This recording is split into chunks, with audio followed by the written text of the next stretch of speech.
Agradecerle la presencia por público. Empezamos el ciclo de SPU Debate Mesas Temáticas. Arrancamos con el primer tema del año, democracia, participación ciudadana. Primero agradecerle la presencia por público en medio, a los expositores, la licenciada Claudia Belgoa, al doctor Rafael Yamil Chiveri y especialmente al senador Jorge Larrañaga. Y bueno, ya le damos paso a nuestro compañero Ignacio Puñi para comenzar la mesa de hoy. Muchas gracias.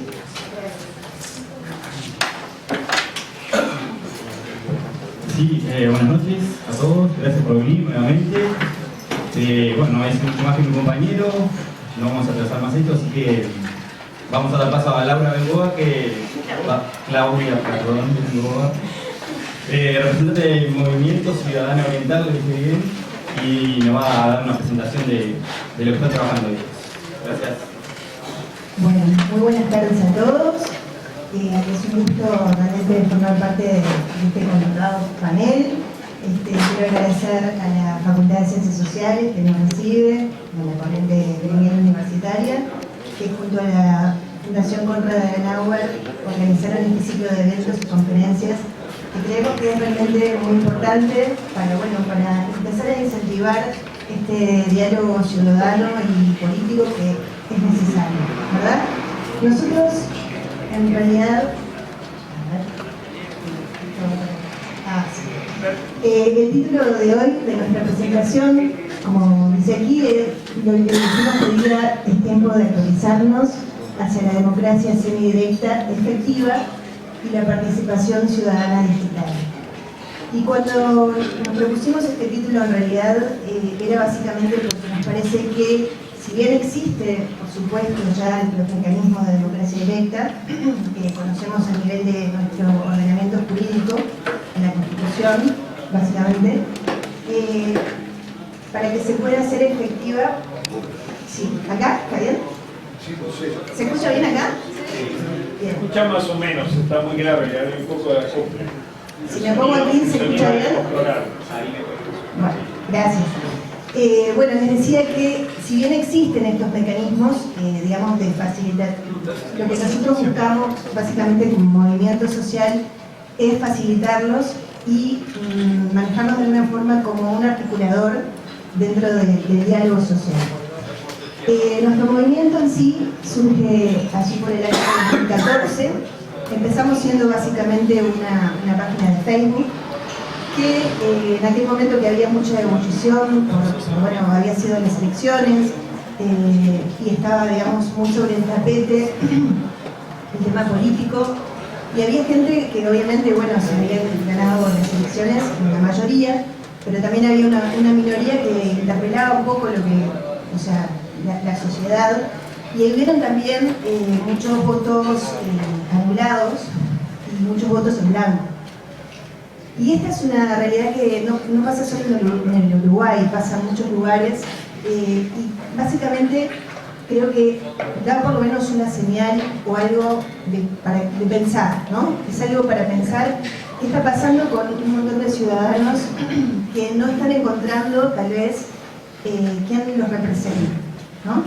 O que no están de acuerdo quizás con cómo está planteado el sistema político en general. Y nosotros en nuestra humilde página, digamos, lo que empezamos a ver, lo que la gente nos reclamaba era que se quería participar, pero no solamente cada 5 años en una elección.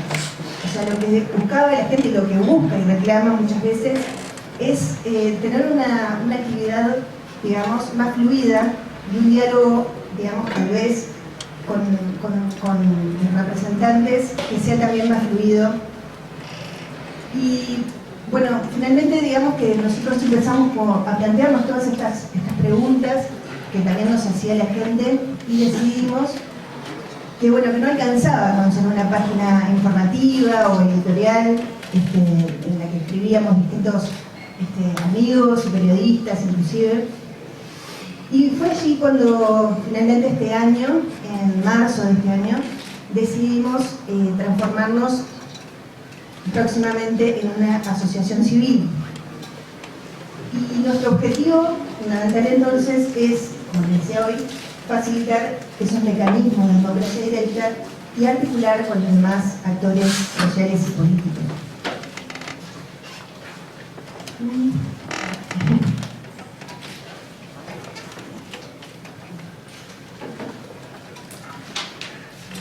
Esta que está ahí abajo es nuestra página web, que luego la podemos ver en una segunda instancia.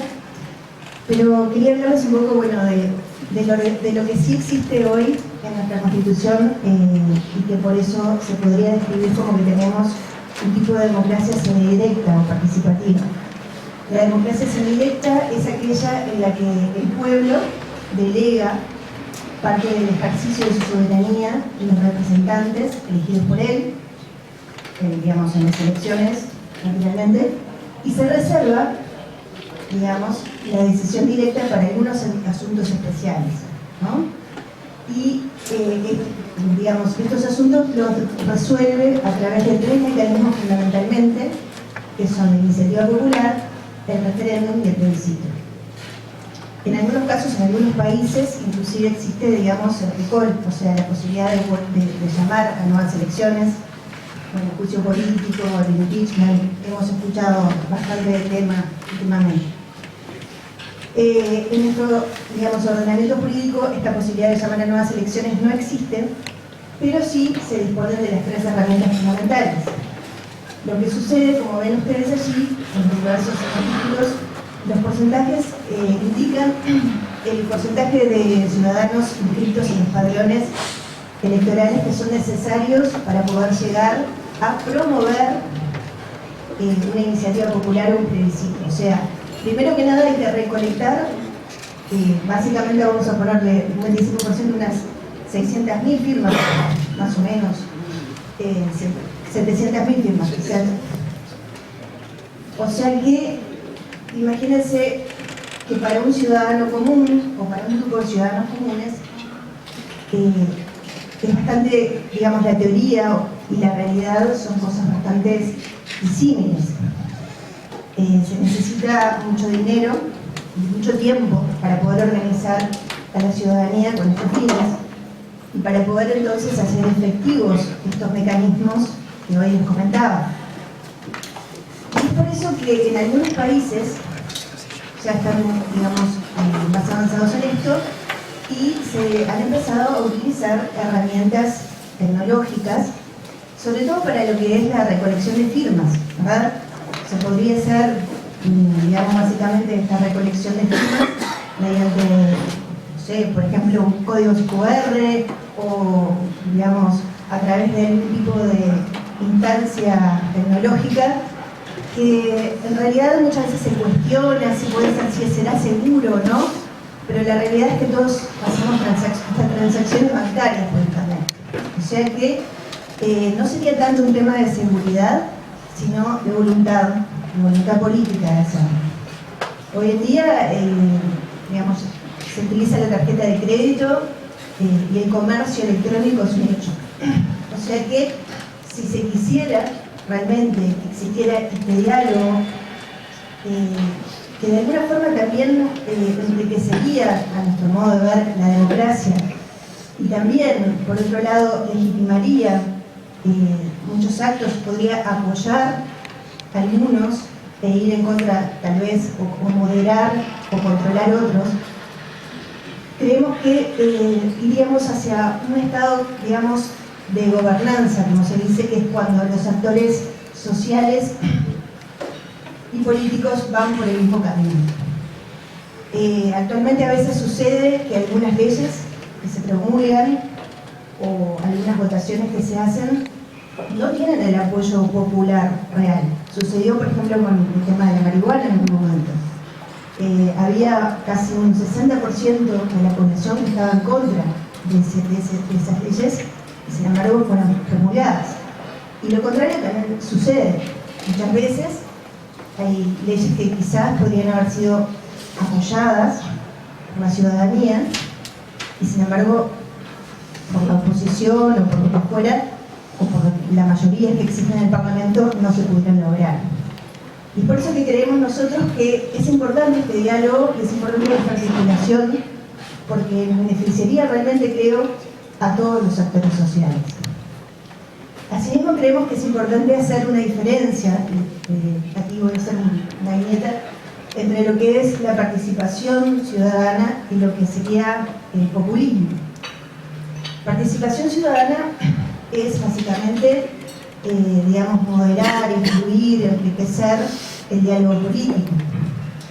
El populismo en realidad es algo que se instituye en torno a un líder, generalmente carismático, y a lo que apunta este tipo, digamos, del populismo en sí es apelar a la emoción, digamos, en las personas.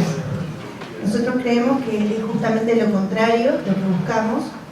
En realidad buscamos que la gente pueda formarse en aquello que era bastante, quizás un poco antiguo, ¿no?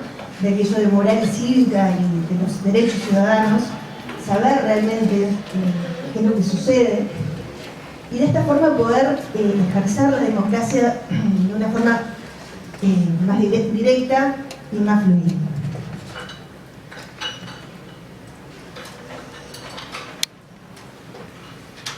Existen en el mundo, como les decía, tal vez el ejemplo más paradigmático del ejercicio de la democracia directa es el de Suiza.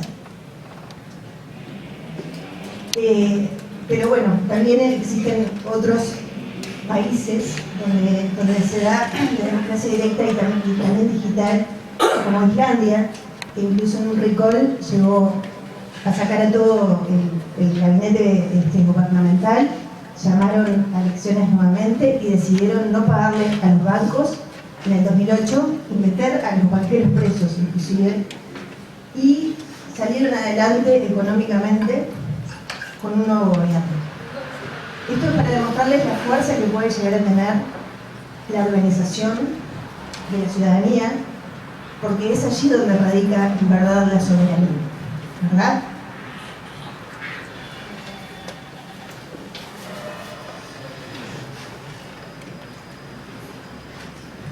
Y sabemos que existen entre, digamos, el sistema representativo y el sistema, digamos, semi-representativo de democracia participativa, que es el que nosotros creemos existe en nuestra Constitución, pero debemos efectivizar aún más, importantes diferencias.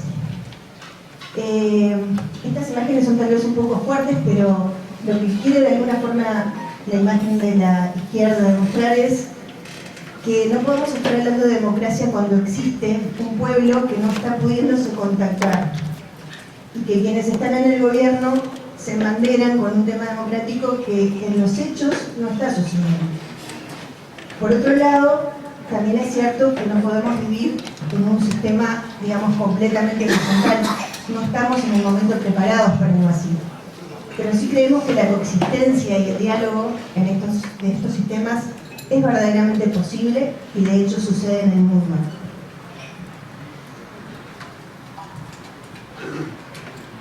Existen en el mundo organizaciones de democracia directa y de democracia digital, quizás las más importantes sean Democracia y Desarrollo y Citizen Foundation. Ambas, digamos, aglutinan a organizaciones como nosotros a lo largo del mundo, y existen, por supuesto, también lo que son partidos digitales. Digamos, la diferencia entre las asociaciones civiles y partidos digitales en este sentido es que los partidos obviamente lo que buscan es acceder al poder mediante, por ejemplo, en Uruguay hay una experiencia de un nuevo partido digital que lo que buscan es acceder al poder y manejarse, digamos, a través de herramientas tecnológicas, consultando en forma permanente a la ciudadanía. Pero bueno, tienen ese objetivo. Nosotros en realidad el objetivo nuestro no es acceder al poder, no vamos a postularnos como un partido, pero sí esperamos y queremos que digamos, articular con los actores sociales y políticos para que la gente sí pueda participar y sea realmente real y efectiva la democracia directa.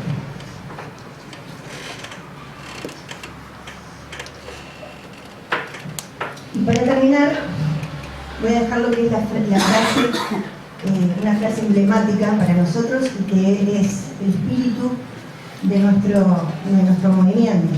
Es la frase de nuestro héroe máximo, José Carlos Ortigas, que dice: mi autoridad emana de vosotros y ella cesa ante vuestra presencia soberana. Esto quiere decir que no debemos olvidarnos nunca de que en realidad la soberanía radica siempre en la nación y en la ciudadanía, y que somos nosotros quienes delegamos parte de ese poder para que nos representen. Y quienes estamos representando de un lado o del otro como asociaciones o como actores políticos, somos básicamente servidores de los soberanos, que somos todos nosotros. Muchas gracias.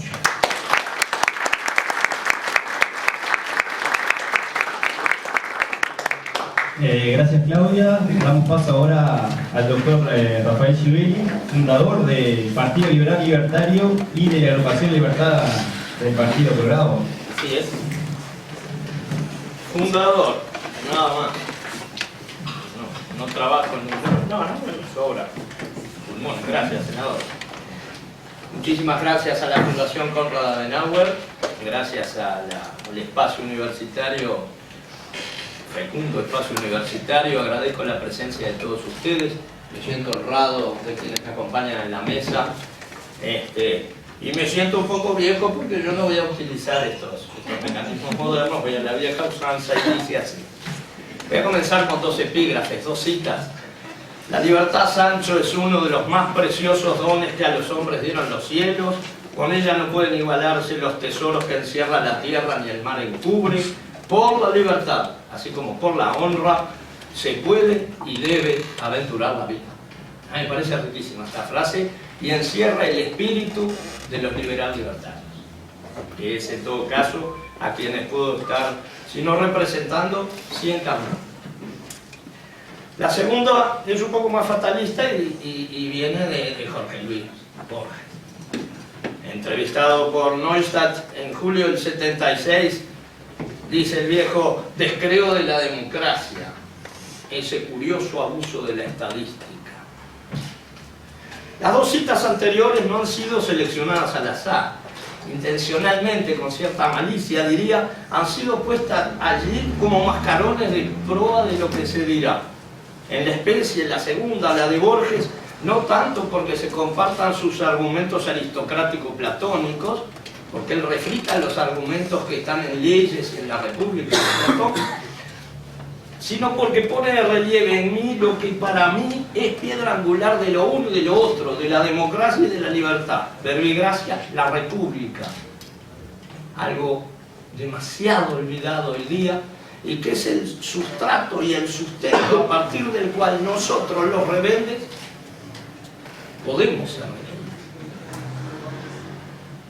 Porque hay quienes pensamos como yo que sin república, sin los ponderados argumentos de Montesquieu, fundamentalmente vertidos en el espíritu de las leyes, la democracia no solo es un abuso estadístico, sino, y para peor, se transforma en la dictadura de las mayorías. Porque aún los libertarios, retomo lo de la república, aquellos que aspiramos a la meta de deshacernos del leviatán monstruoso, debemos admitir que mientras lo haya, mientras exista Estado, no hay manera pacífica y racional de darle vencimiento si no es a través de las garantías y facultades dadas y mantenidas únicamente en aquellas sociedades republicanas. República hoy día, sinónimo de Estado de Derecho. La democracia vista entonces como un medio apto únicamente si están dadas todas las garantías jurídicas personales, individuales y societarias que establece un Estado de Derecho. Sin tal eventualidad, sin el marco de una república, la democracia no deja de ser un tenedor a la hora de tomar sopa. Así todos tengan un plato enfrente y el humito le guste a todos. Democracia y participación ciudadana es el título que nos congrega, y prima facie cualquiera podría sospechar, si el título no es de suyo, un pleonasmo, una tremenda redundancia, quizás un acto verbal de corrección política, Porque ¿cómo habitar y recrear una democracia sin participación ciudadana? ¿Cómo volver al gobierno cosa de todos si a todos no se les abre la oportunidad de participar en él? Helo ahí entonces, por ejemplo, al voto, extendido a todos los ciudadanos, salvo entendidas y fundadas excepciones, para dar por bueno que democracia es de suyo participación ciudadana. Sin elecciones, sin participación mediante el voto, ¿qué democracia sería aquella que no sale de una abierta y completa participación ciudadana? Ni lo obstante, sin embargo, de cierto que por participación ciudadana hoy día se refieren a otras actividades allende el voto, que siendo un derecho, mal puede ser un deber. En el demos, en el pueblo, hay gentes que no son demócratas,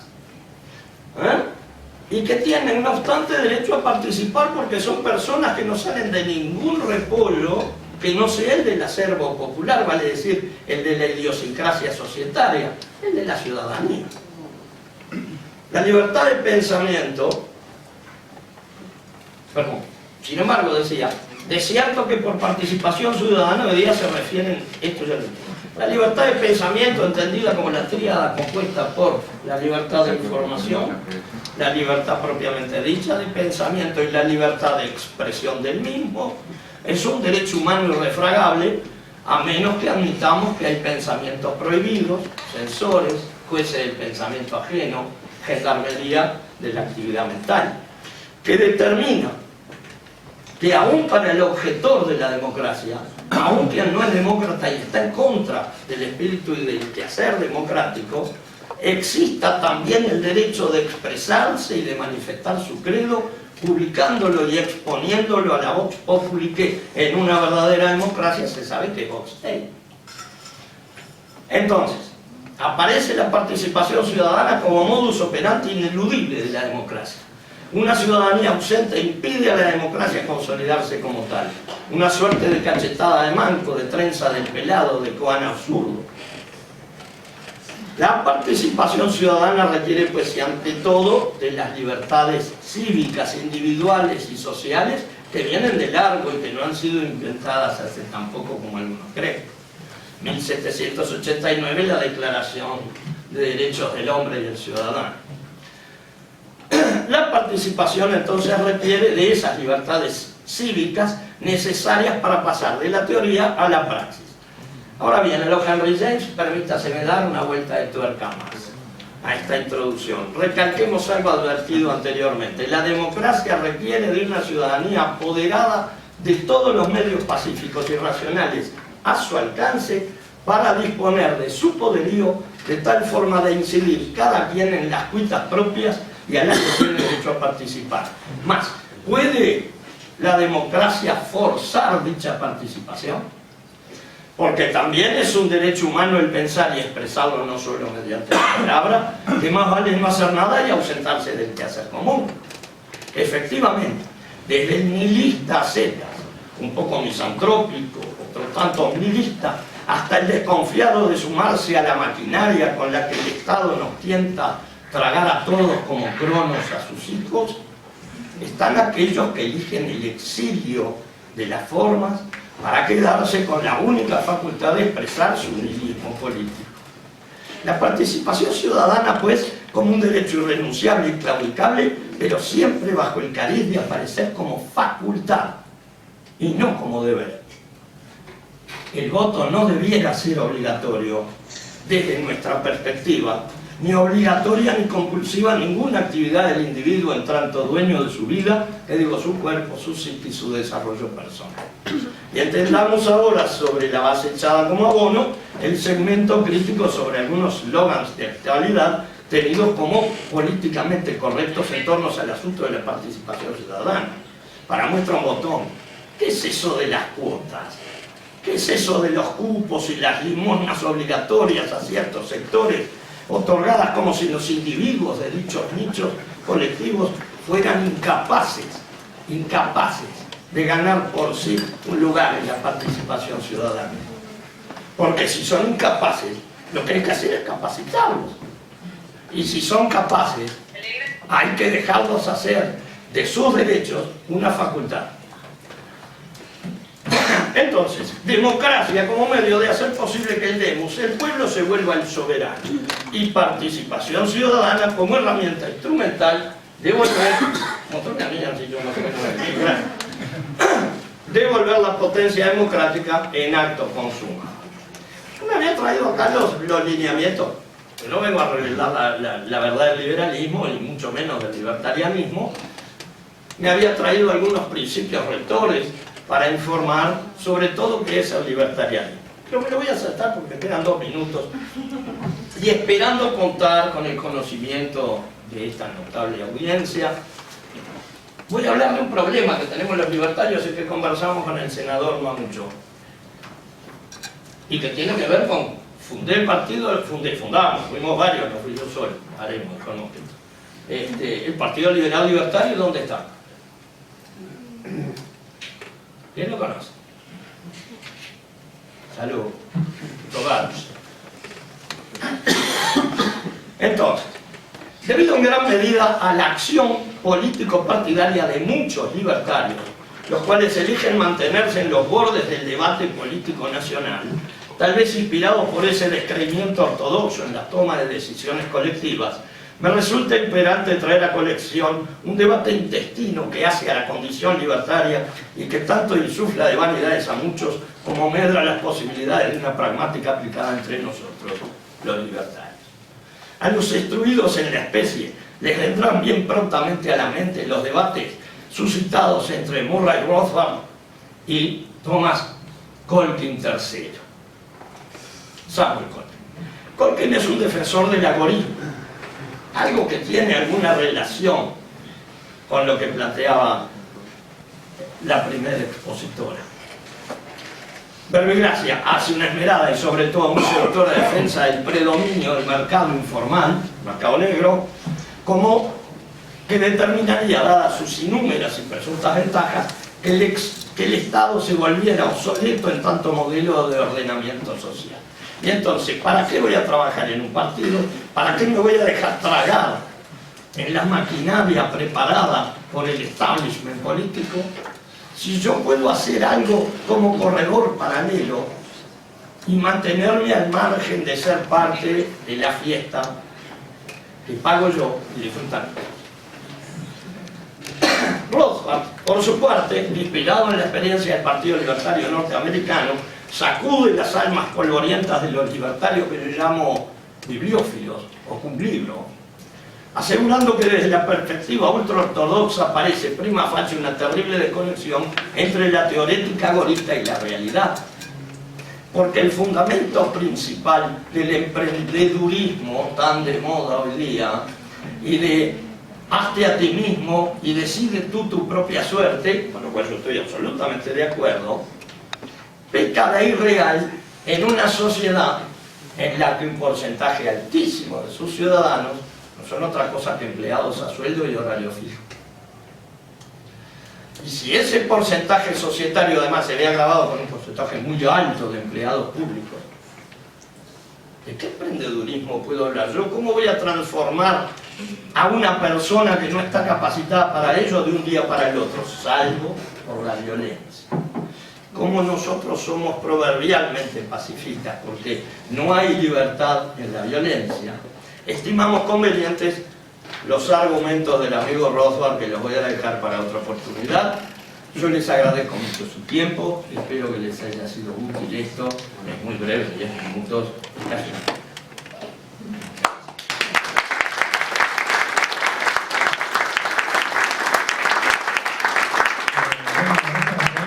Hay una segunda instancia, así que capaz podés terminar primero. Seguro. Sí.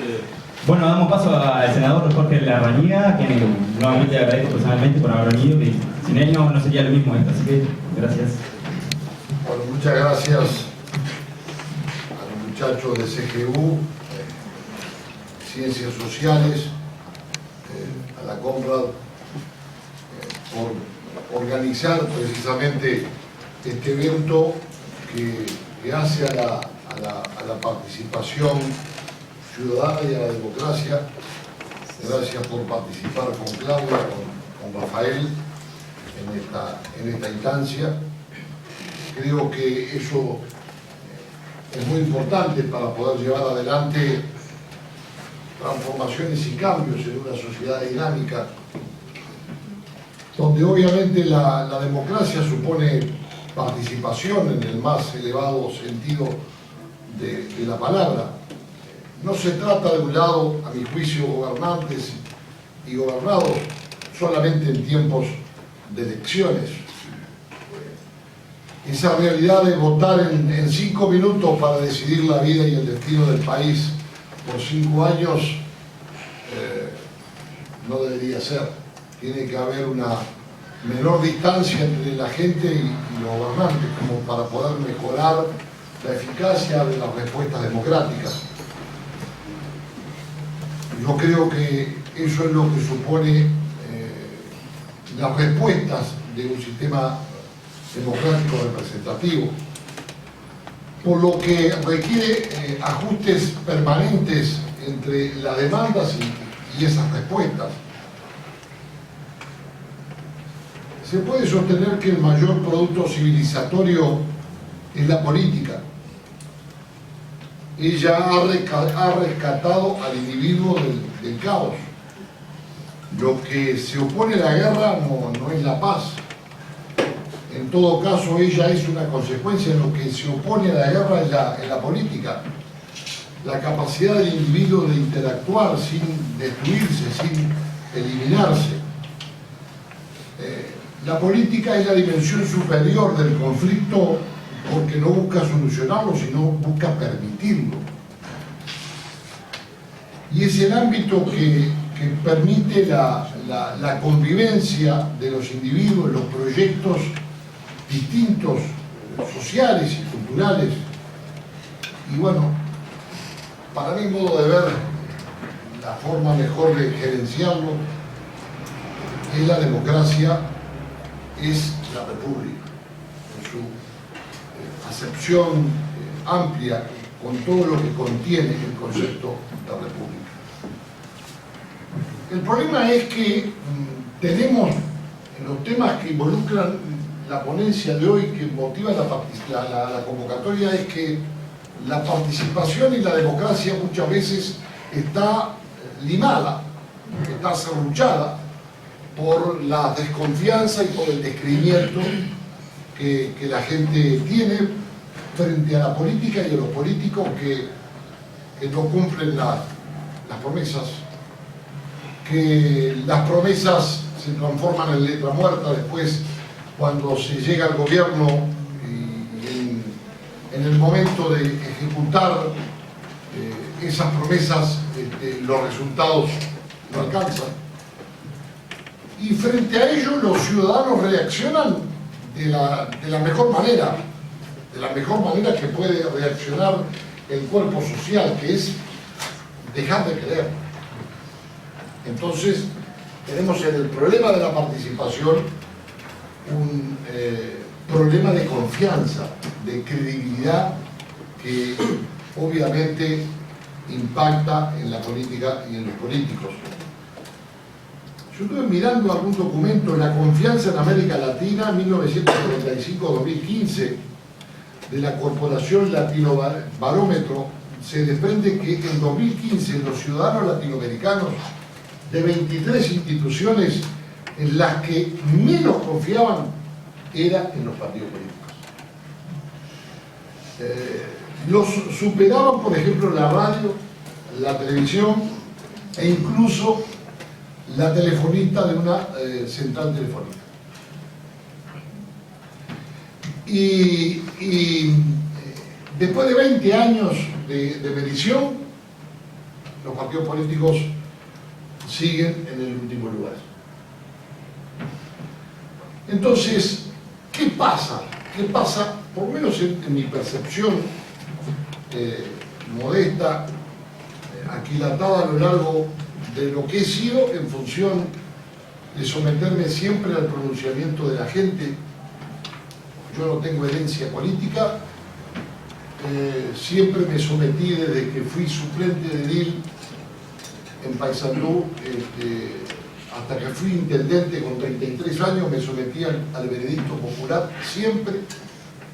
Luego, en el 99, salí con mi bolso al hombro a intentar construir un proyecto nacional y siempre me he sometido al plebiscito de la gente. Pero, ¿qué dice la nueva política, entre comillas? Y lo digo respetuosamente. El déficit representativo, el vacío representativo fue llenado por lo que, por lo menos yo me permito calificar de políticos superfluos, que son aquellos que los políticos superfluos son aquellos que están boyando en la superficie del agua, no se meten en la profundidad de las respuestas y las discusiones de fondo sobre los principales temas del país. Es decir, una suerte de políticos sin política, que los hay en América Latina. Otra de las fórmulas de la mal entendida nueva política es renegar de la política. Todos los políticos son malos, la política es mala, son todos una manga de mentirosos del primero al último. No creo en nadie, en virtud de lo cual es una forma de atacar la política, denigrarla como mecanismo en donde el paradigma político admite ser agredido y entonces entran otros actores que, como lo dijo Claudia, creo en una parte, entramos en los procesos del populismo, como leyendo una editorial del diario del País de Madrid, decían que en los próximos tiempos el populismo y a veces Internet van a ser los grandes enemigos de la verdad. Enemigos de la verdad porque, por ejemplo, ponían algunos ejemplos, Trump diciendo que Obama no había nacido en América Latina, en Estados Unidos. Después mintió, pero una parte quedó separada. Sin emitir adjetivación sobre ese hecho o sobre el que voy a relatar. Lo que dice, por ejemplo, el presidente de Venezuela, hay una suerte de conspiración mundial contra Venezuela. Todos van contra mí. Entonces, estamos en un problema porque además entramos en un proceso en donde hay políticos sin trazabilidad ideológica. Hablan con pajarito. Políticos sin trazabilidad ideológica, porque no tener una ideología a veces significa tener muchas, tener demasiadas, y entonces después aplicar el libreto en función de la necesidad del problema para tener la respuesta. Y después está como uno de los problemas de la política que impactan en la participación, esa suerte de política notarial que en algunos espacios dicen, dejémosle la resolución de los grandes temas a los sabios, en el área económica, en el área social, y los políticos simplemente son notarios que refrendan lo que estos sabios resuelven en su mundillo científico de respuestas hacia algunos de los temas más importantes de una sociedad. Y yo, con toda franqueza, desde la luz de mi experiencia y admitiendo quizás falencias y errores como tenemos todos los seres humanos, no me voy a poner en el papel de la crítica de nadie, en todo caso de la autocrítica. Yo me pongo en un papel más optimista, de decir, como alguien también lo expresó, curemos los males de la democracia con más democracia, curemos los males de la política con más política. Y yo creo que el remedio se llama participación, acercamiento. de los políticos a la gente, y no procurar que la gente venga a los políticos, sino la política, los políticos en la gente, con la sociedad civil, por lo que voy a decir más adelante. Porque si no, corremos el riesgo de tener una suerte de democracia sin pueblo, como decía Duverger. Y yo con toda franqueza, para mí, libertad, república, conjuntamente con el concepto de democracia, será un sistema perfectible, con muchos defectos, pero es el mejor de los sistemas. Después le ponemos lo que dice Rafael, le ponemos lo que dice Claudia, en su distinta composición, en los ingredientes, acercando la lupa de la representatividad más directa. Le faltó un mecanismo directo, que es cuando el presidente mantiene la integración de los entes autónomos o servicios descentralizados, puede convocar elecciones si hay un veto a elecciones parlamentarias. Te digo, para una próxima ponencia, porque me parece bueno tu análisis. Pero una democracia no se hace sin clientes, sin usuarios. Una democracia se hace con ciudadanos, con ciudadanía. Y esto me parece que es la clave. El desafío, a mi juicio, es generar mayores niveles de participación a través de los distintos mecanismos.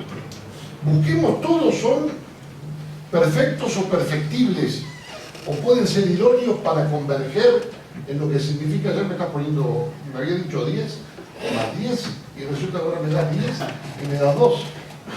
Vos seguís tranquilo. Está bien. Pero mejores niveles de participación y mejores niveles de respuesta, eso es lo que da sentido a la democracia, y es el sentido que me parece fundamental destacar. Ahora, voy a hablar desde mi experiencia práctica. Yo voy a completar 20 años de senador de la República, si llego vivo al 19, y he tenido 10 años como intendente municipal, donde fue mi mayor experiencia y mejor experiencia y más rica experiencia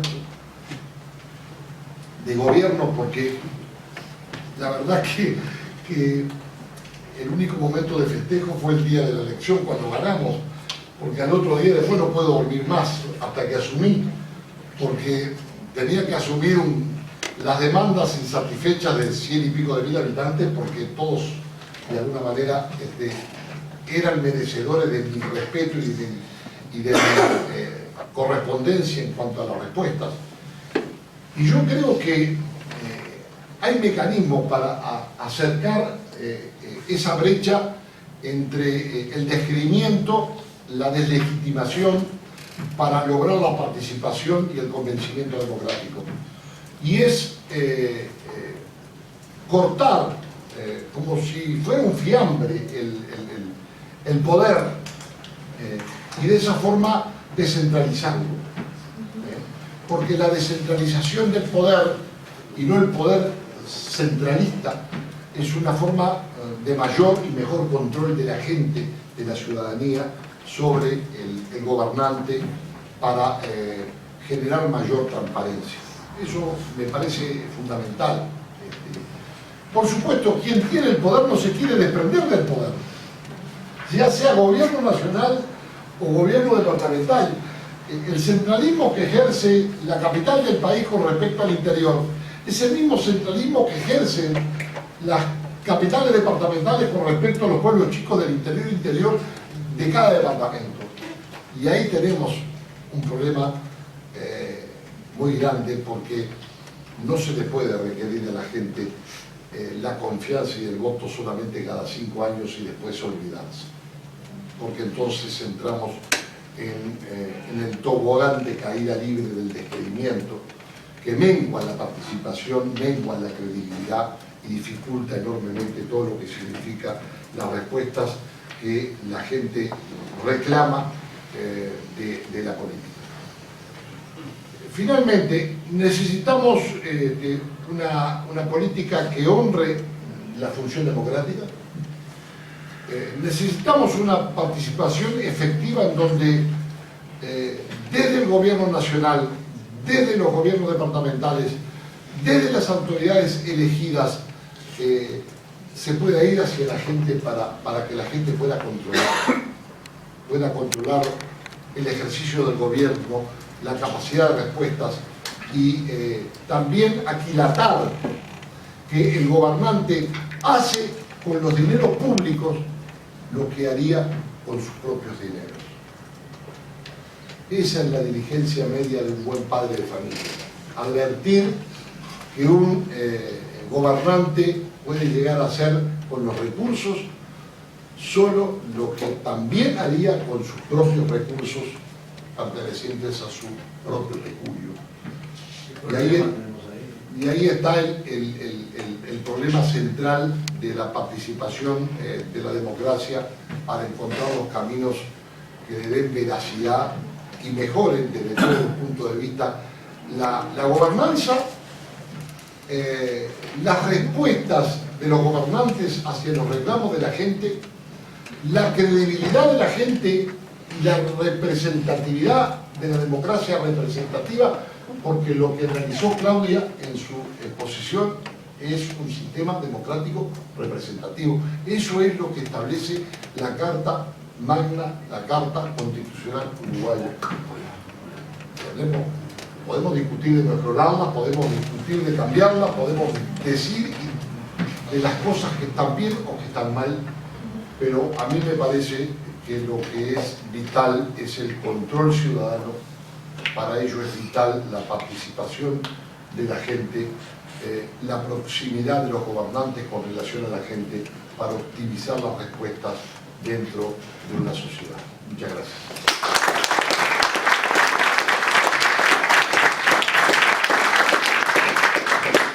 Bueno, gracias Jorge. Ahora vamos a pasar a una segunda instancia.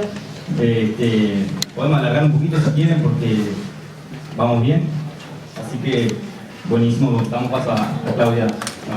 Me adelantaste con el horario. Un poco nervioso. Bueno, muchas gracias nuevamente. Bueno, creo que todos expusimos un poco y estamos todos, parecería de acuerdo, en que es necesario implementar esta ida y vuelta entre la ciudadanía y los organismos de representación y los representantes que tenemos. En un espacio, obviamente, en un marco de Estado de Derecho y de libertad, como el que proponía también Rafael.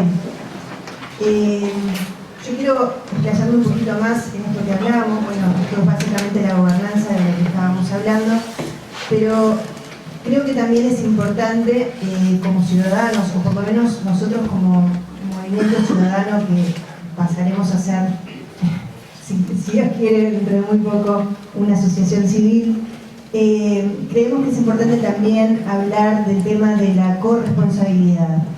¿Y por qué? Estamos muy acostumbrados como ciudadanos siempre a hablar de derechos, ¿verdad? Todos queremos derechos. Derechos para una cosa, derechos para la otra.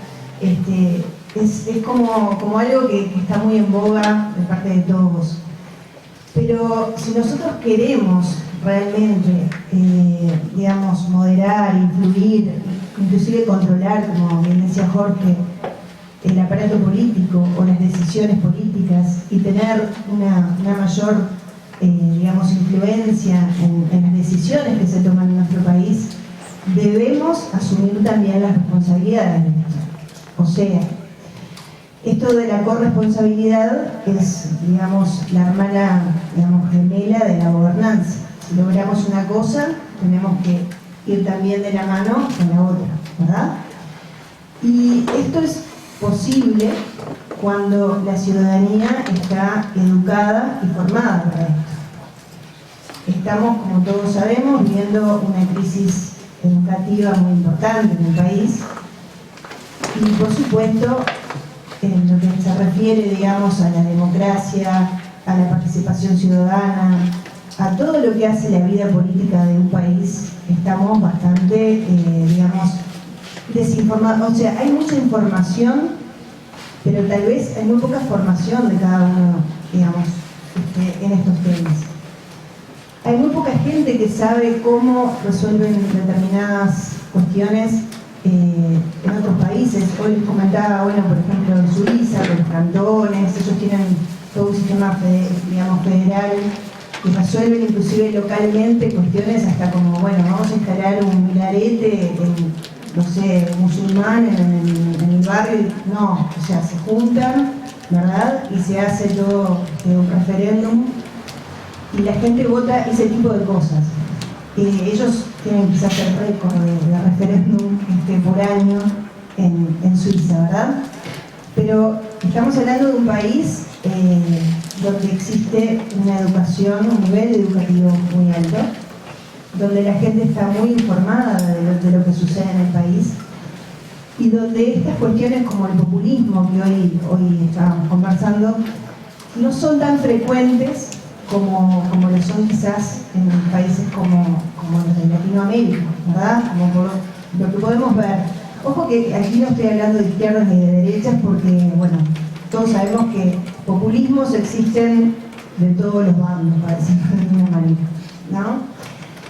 Pero la realidad es que cuando se apela a estos discursos emocionales, automáticamente se deja de pensar. A ver, no es posible emocionarse y pensar al mismo tiempo. Eso es una realidad que como psicóloga se les puedo decir, que si bien hay una relación, no es algo que se dé simultáneo, ¿no? Cuando se emociona no está pensando al mismo tiempo que se está emocionando. Es como algo que, digamos, obtura, ¿no? La capacidad en ese momento de estar pensando también. Entonces, si esa es la principal estrategia de los políticos, o por lo menos de algunos políticos, es real que estos discursos no llevan a que la gente, o que promocionen de alguna manera que la gente piense en las decisiones importantes del país. Estamos acostumbrados a vivir en un país que permanentemente están sucediendo hechos y las famosas cortinas de humo que a veces se comentan, ¿verdad? Una cosa de la otra, no nos acabamos de dar cuenta de algo que ya está sucediendo otro y otro y otro y otro y otro, y estamos en esa maraña de sucesos en los cuales es muy difícil a veces para la ciudadanía entender o comprender cuáles son, digamos, las raíces de todo eso, y mucho más organizarse como para poder llegar a determinadas cosas a un plebiscito. Y es por eso que nosotros, digamos, queremos como asociación llegar a poder organizar a la ciudadanía. Lo que nos hace falta como ciudadanía para poder relacionarnos con los representantes políticos es estar organizados. Básicamente es eso, ¿no?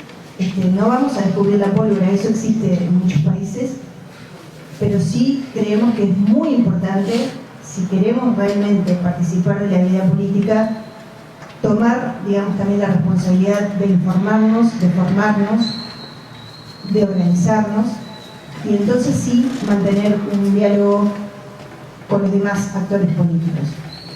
Suceden a veces cosas, como nosotros ahora en este momento estamos viendo, digamos, de participar y hemos hablado con unos y con otros sobre el tema del plebiscito contra la obligatoriedad de la inclusión financiera, por ejemplo.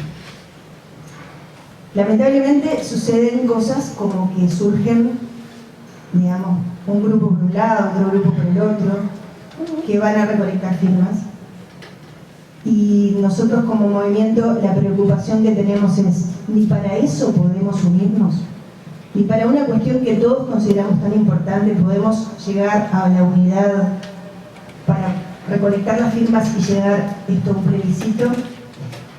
Es difícil, pero si estamos separándonos en distintos grupos para esto, es mucho más difícil.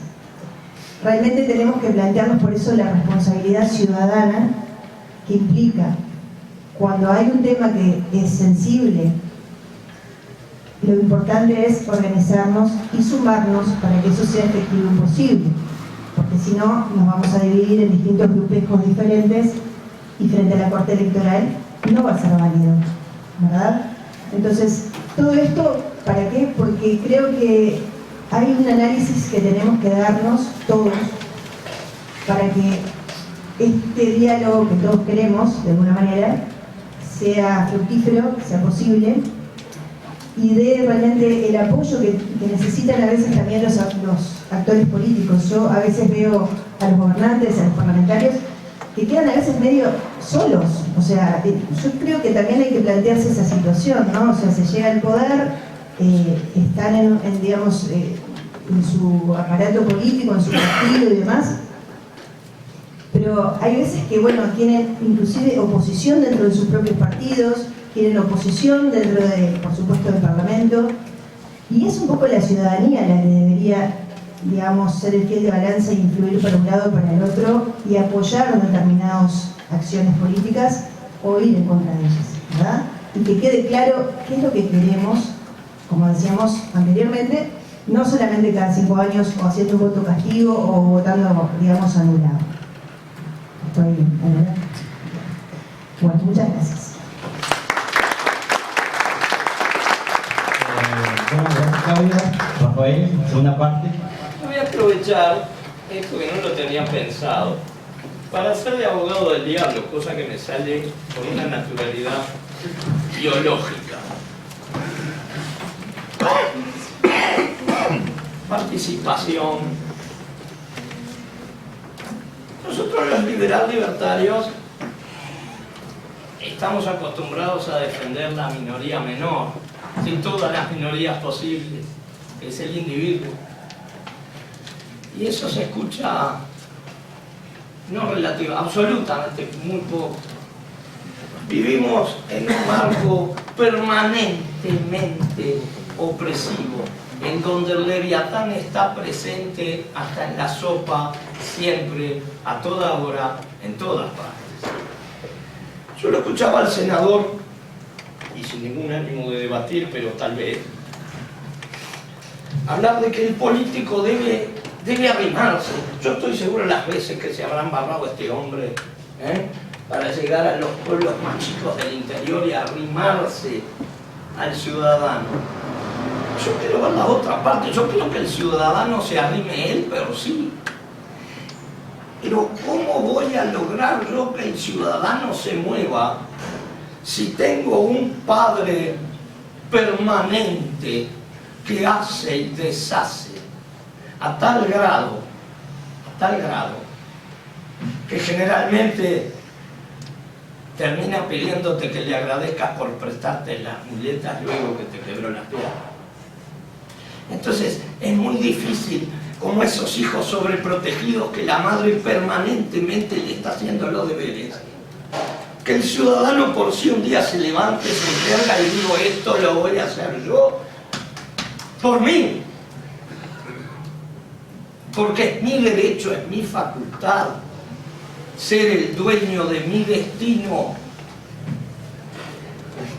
Y es realmente difícil pedirle participación al ciudadano, y lo decía el senador, acostumbrado, sabedor de estas cosas, con su olfato, sintiendo la falta de confianza que existe, que no es solo y únicamente en el político, tal vez sea la más preocupante para un hombre que dedica a eso su vida y sus afanes, sino sobre el sistema.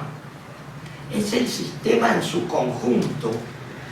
Y cuando digo sistema no me refiero solo al establishment político, me refiero a todo el aparato idiosincrático cultural, a la Weltanschauung que determina a las gentes a pensar y actuar de modo epocal. Sería muy cursi decir a la moda. Políticos superfluos, pero ¿cómo no van a ser superfluos si salen de la superficialidad, de lo líquido de la posmodernidad? ¿Qué otra cosa puede dar un político hoy que no sea superfluo cuando la verdad está en entredicho y cuando la realidad es mentira y es un relato? Los fenómenos de corrupción que nos tienen hartos no son casuales, no son peores orgánicamente las gentes de hoy que las del siglo pasado, son culturalmente peores. Y esa denigración de la política, del político, eso que hace a Marx, el de los hermanos Marx, decir, mire, tengo estos principios, si no le gusta, mire que tengo estos otros, ¿no? Yo tengo que controlarme porque es un ámbito universitario y la laicidad para mí es sagrada. Pero esto tenía cola. Yo quiero rescatar lo que ambos exponentes han dicho hasta ahora, que me parece que en esto vamos a estar de consumo, que es la descentralización. Porque un poder único, abarcante, absoluto, totalitario en el sentido de estar siempre presente en todas partes, anula al individuo y le quita la fuerza y la potencialidad de poder expresarse como hombre libre. Y quienes nos honramos de gritar permanentemente ¡viva la libertad!, no podemos no entender al ciudadano abatido, desconfiado, desinteresado de los políticos, de la política y de los valores morales que informan a la actividad política. Eso a nosotros nos preocupa mucho y creemos que es más que de una labor movimentista, es deber de los partidos políticos fundacionales, de los partidos políticos, me refiero fundacionales a los que están siempre, incluso el Frente Amplio naturalmente, a los partidos independientes también. Es deber de los partidos políticos el descentralizarse a sí mismo. No puede ser que un ciudadano dependa de la opinión del líder partidario para poder hacer o no hacer una cosa, siempre y cuando se conduzca de acuerdo a los principios y programas de gobierno. No puede ser que para hacer un acto en la casa de la tía uno tenga que pedirle permiso al caudillo. Eso también violenta o interpone obstáculos a la participación ciudadana. Gracias.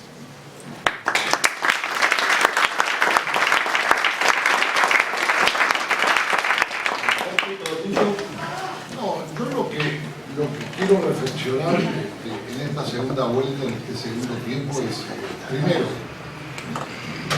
yo contundente y a rajatabla defiendo la política y la buena política, vamos a ser absolutamente claros. Cuando hice referencia a políticos superfluos o políticos sin política, es un poco un mecanismo de autodefensa civil de la propia sociedad que frente al descreimiento muchas veces elige creer en aquello que ataca al sistema, que lo denigra, para entonces levantarse como un poder sustituto.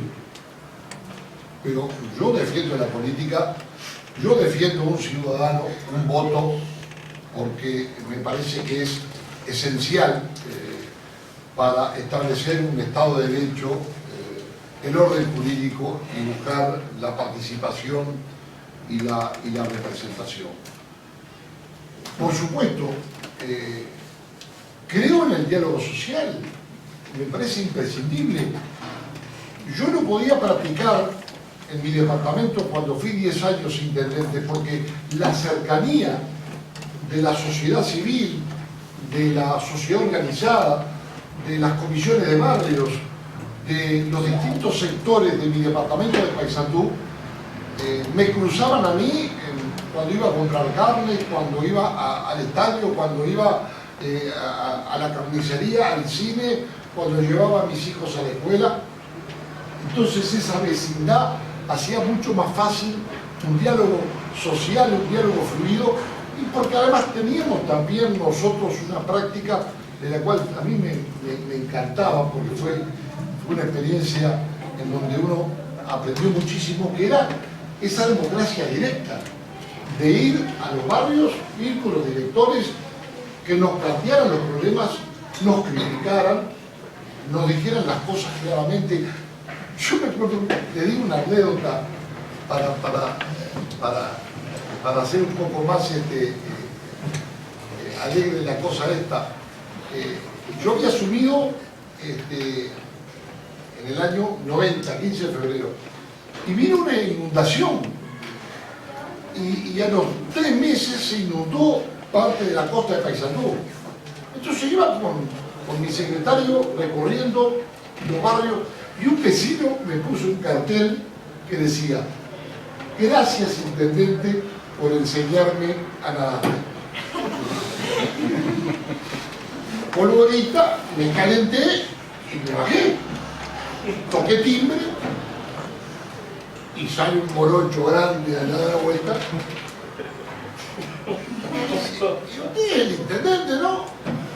Sí, digo yo, ya bajando un poco los decibeles porque digo, sí, soy el intendente, yo quería hablar con usted. Bueno, pase. Y me senté con él.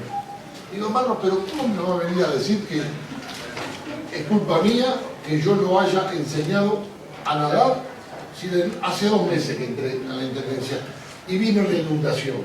Bueno, ahí se dio un diálogo, porque había también una suerte de problemas de desagüe, de canalización de pluviales muy grande, y lo invité después a participar a él y a los vecinos. Era un dirigente que venía del Zunca, y después a los 5 años con fondos BID pudimos llevar adelante esa obra y la inauguramos con él en el barrio y se solucionó el problema, y yo recordaba la anécdota y se reía todo el mundo. Pero yo creo que esa forma de diálogo social me parece que empodera a la gente. Y acá el gobierno nacional, el parlamento, estamos escondidos detrás del parapeto de los vidrios de la torre ejecutiva o del palacio legislativo, y entonces no se ven los problemas reales de lo que pasa en el Marconi, en Casaballe, en Las Láminas, en Pichadero, en Tomado Mensoro o en cualquier punto del país. Es más difícil verlo. Y entonces ahí se produce una grieta, una separación, un quiebre que es embromado. Ahora, yo quiero decir 2 cosas más y termino. Voy termino por la así que en esta segunda hora. 2 cosas que me parece importante apuntar. La tercera es que prendan la luz. Ahora vamos a cantar el feliz cumpleaños. Prender la velita. Alguien bajó la tapa. Se hizo la luz. Pero 2 cosas para finalizar. Primero, y en este ámbito lo podemos decir y entender. Yo creo que tenemos problemas en nuestra sociedad, gravísimos. Estamos en una suerte de crisis de valores realmente muy importante, muy importante. A mí me parece que nos estamos faltando el respeto entre los uruguayos. A mí me parece que nos estamos faltando el respeto muchas veces entre hijos y padres, entre alumnos y profesores, entre vecinas y vecinos, entre los unos y los otros. Siempre estamos en una sociedad crispada, con signos de violencia, con desigualdades y con problemas. Y tenemos que superar eso con el diálogo. Segunda cosa, y aquí me quiero terminar estas palabras con lo que expresó Claudia, que a mí me parece relevante, y es que nosotros, cuando digo nosotros, decimos todos los uruguayos, tenemos mucho pecado. También el del pesimismo, ¿no? Pero somos medio pesimistas los uruguayos, pero tenemos un pecado. Y el pecado es creer que vivimos en una sociedad en donde lo que tenemos que hacer es reclamar los derechos. No hay derecho que no ande al trote o al galope en la vuelta que no lo intentemos manotear. Somos una sociedad de derechos. Y créanme, las sociedades y los países no avanzan sobre la base de los derechos exclusivamente. necesitamos recrear el Uruguay de los derechos y también el Uruguay de los deberes y de las responsabilidades. Esto me parece central y fundamental. Sí. Y lo digo incluso desde hasta una reflexión hasta personal, que muchas veces la comparto con mis hijos. Por ahí anda uno de ellos que es abogado. A veces uno siente que uno ha sido peor padre con respecto a los hijos que lo que fueron nuestros padres con respecto a nosotros. ¿Y esto qué significa? Que tenemos una sociedad altamente fragilizada, que tenemos una sociedad con enormes problemas, y entonces esas anteojeras en donde estamos todos juntos en una reunión y hay de 20, hay 10 o 12 prendidos a los aparatos, conectados a cualquier parte del mundo, pero resulta que no hay un diálogo directo. Entonces, ¿qué podemos esperar de participación y de mayor democracia? Y donde termino diciendo que, miren que los políticos no somos más que el reflejo de la sociedad en la que vivimos, ni más ni menos. Hay políticos muy buenos, hay políticos muy malos y hay políticos regulares. Como hay estudiantes muy buenos, estudiantes muy malos, estudiantes regulares. Como hay médicos, como hay psicólogos, como hay seres humanos. Somos un corte simplemente de la sociedad y tenemos que hacernos cargo. El problema, ¿saben qué? Que el Uruguay no se hace cargo de las deudas. El Uruguay y los uruguayos nos hacemos cargo de los créditos, pero nunca estamos dispuestos a enfrentar las deudas. Muchas gracias.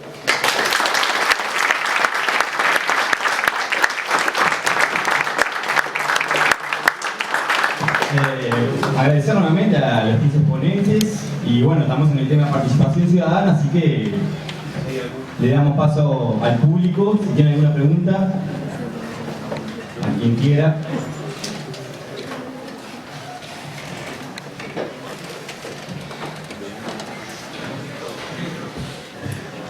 Bueno, muchas gracias.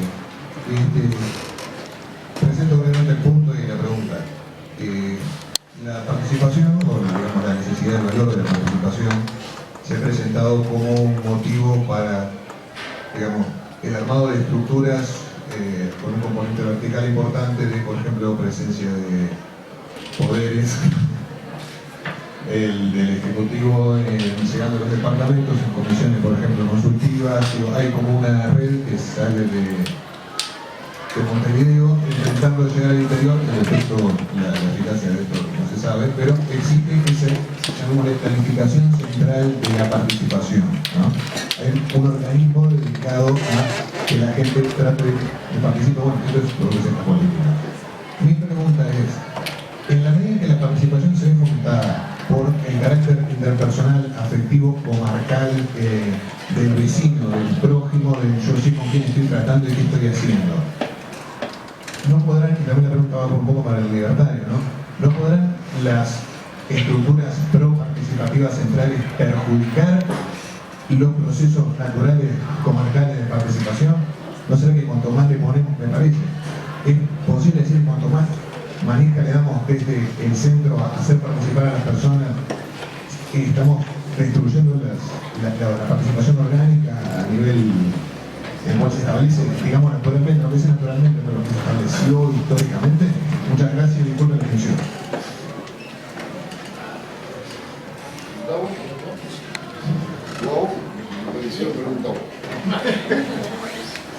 Sí, el amigo debe haber llegado un poco tarde y no debe haber podido escuchar el debate la mención al debate entre Rothbard y Colkin III, cosa que al final no desarrolló. Sí, por supuesto. Para aquellos que parten del supuesto de que el sistema es una maquinaria peligrosa, capaz de absorber su individualidad y empezar a pensar por él, sí, claro. Y del mismo modo que una muy acentuada publicidad al respecto de un tema cualquiera, la violencia doméstica, suele generar mayor violencia.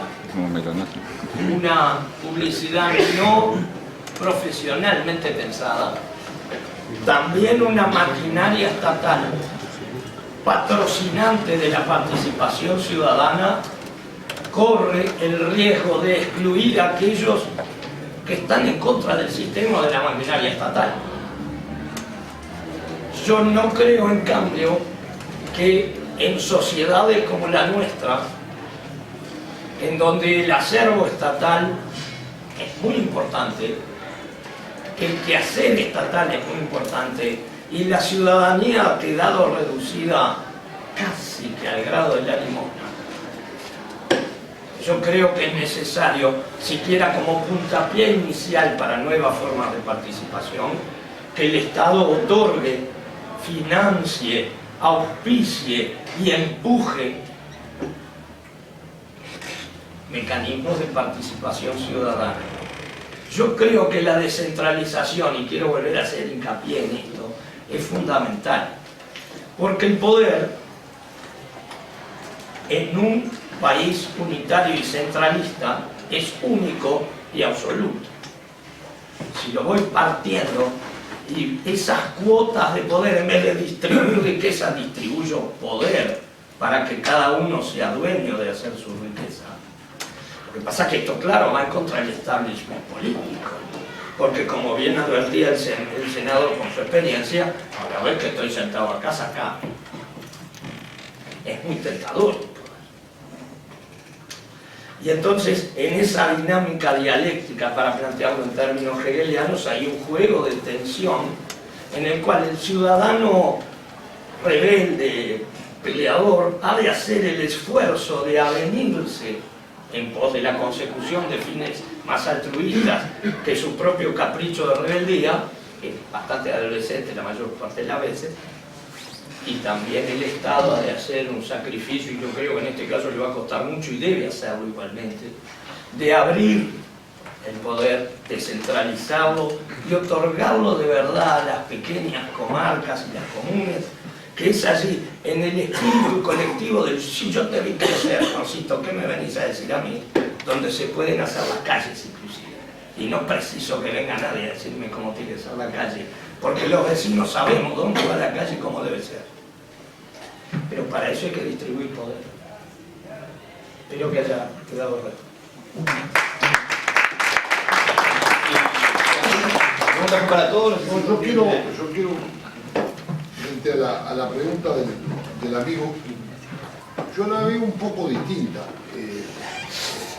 No la veo desde el punto de vista de que la ciudadanía o la gente tenga que esperar que el Estado central, el gobierno nacional, otorgue participación. Yo creo que el ciudadano tiene que reclamar esa participación.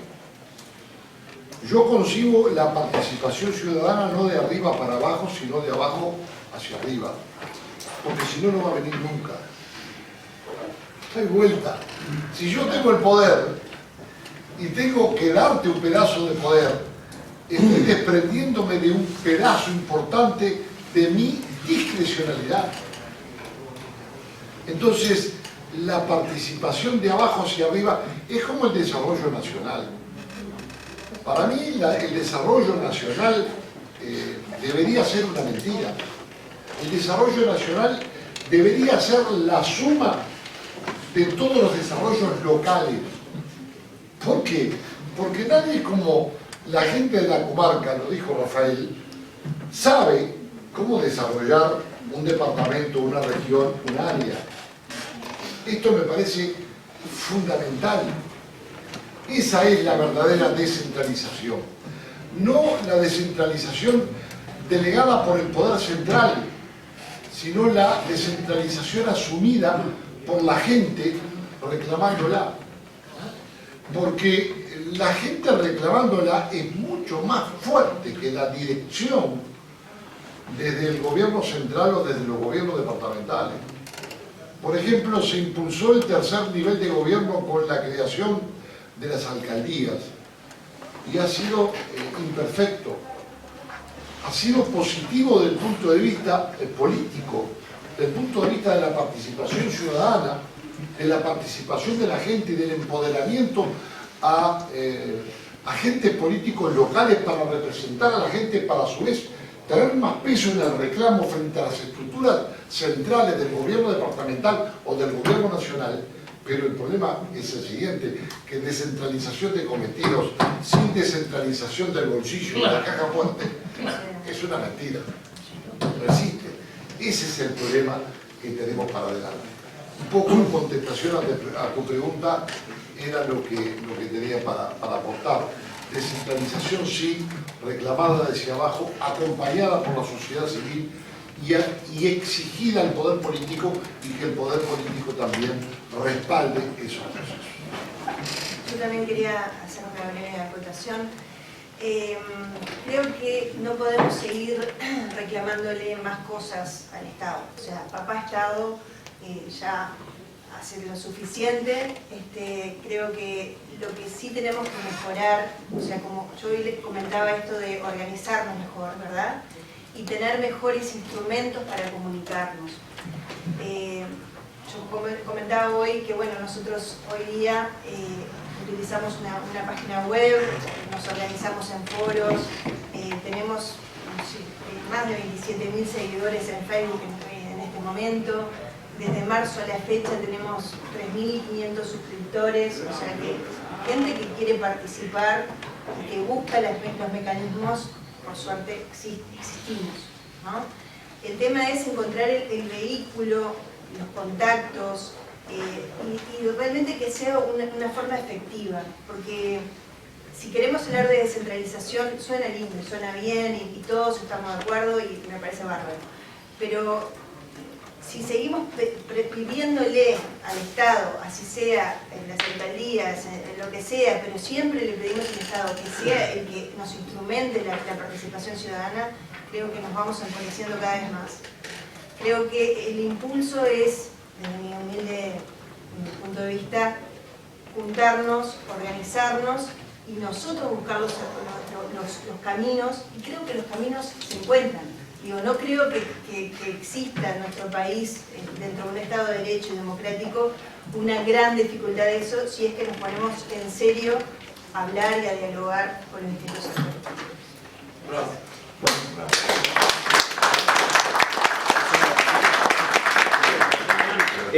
Bueno, como ya estamos en la hora, una muy breve, cortita, la última, que estamos en el tiempo estipulado. Antes quería invitarlos a la próxima mesa, antes que se nos vaya, que va a ser sobre justicia. En cada mesa vamos a estar tratando un tema diferente, todos con diversos actores políticos de todos los partidos, con diversos actores sociales y con académicos y el público en general. Bueno, desde ya los invito y le dejamos la última preguntita acá al compañero. Buenas tardes. Muy buenas tardes, señor. Para el senador, ¿cuál es su concepción de Estado? ¿Más o menos? Básicamente. Mira, el Estado que sea necesario, pero eficaz. Ese es el problema.